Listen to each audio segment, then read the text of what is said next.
월드컵이나 올림픽 같은 세계적인 스포츠 축제에 비해서 전국체전은 국민들의 관심이 시들한 게 현실이죠. 이런 무관심을 해소하고 시민들의 참여를 얼마나 유도하느냐에 이번 체전의 성패가 달렸다고 해도 과언이 아닐 겁니다. 오는 10월 경남에서 열린 전국체전에 특히 문화체전을 강조하는 이유이기도 합니다. 박종훈 기자입니다.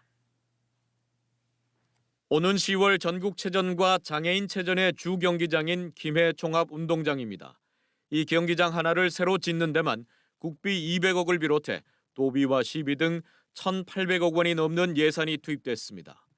이처럼 해마다 전국을 돌며 막대한 지방 재정을 들여 체전을 치르는 이유는 국내 스포츠 발전의 버팀목으로 스포츠 인프라 구축은 물론 아마추어 선수들이 매년 10월을 바라보고 훈련할 만큼 한 해 결실을 맺는 가장 중요한 대회이기 때문입니다. 국가대표 그리고 연봉도 많아지고 그리고 다른 실업팀, 스카웃이라든지 이런 게 굉장히 많기 때문에 이 전국체전은 선수들한테 제일 중요한.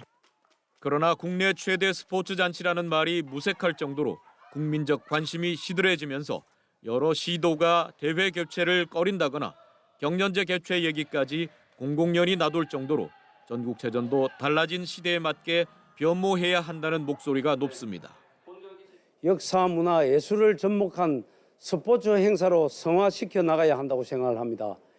행사에 투입되는 엄청난 예산이 경제 유발 효과로 이어져서 경상남도는 각 시군의 전통 문화 행사를 전국체전 개최 시기에 맞추는 등 국민적 관심과 도민 참여를 유도하기 위해 특히 문화체전을 강조하고 있습니다.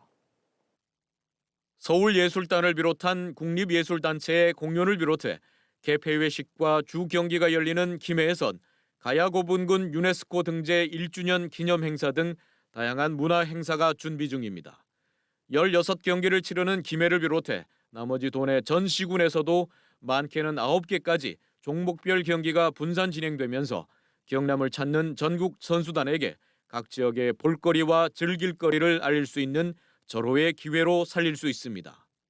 미랑카 오디세이라고 해가지고 체전쯤 해가지고 같이 이렇게 문화축제 행사랑 좀 같이 해가지고 다른 도민이라든지 시민들이 좀 같이 좀 어울릴 수 있는 지사벌 문화재와 연계해가지고 체전 관련 이렇게 홍보를 그렇게 할 예정입니다.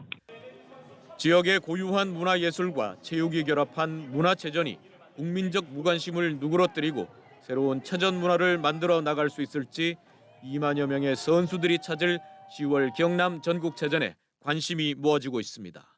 MBC 뉴스 박종웅입니다.